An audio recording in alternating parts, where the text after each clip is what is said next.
નમસ્કાર ખેડૂત મિત્રો, હું પાર્થ જોશી, મદદનીશ બાગાયત નિયામક, centre of excellence for horticulture મહાપર ખાતેથી આપણે વાત કરી રહ્યા છીએ.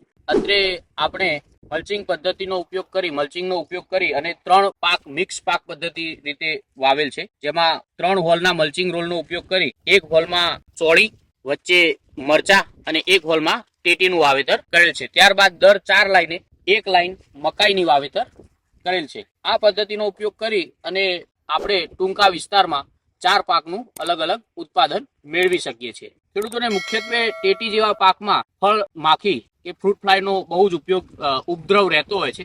તો તે ઉપદ્રવ માટે આપણે અહીંયા જેલ લ્યુર ટેકનોલોજીથી વપરાતું એક આકર્ષ સીએલ કરી અને પ્રોડક્ટનો ઉપયોગ કરેલ છે, જેનો ઉપયોગ મુખ્યત્વે 250 ગ્રામ જેલમાં 10 ml 7 થી 10 ml સુધીનું ફિપ્રોનિલ 5SC નું ઉપયોગ કરવામાં આવતો હોય છે દવાનો.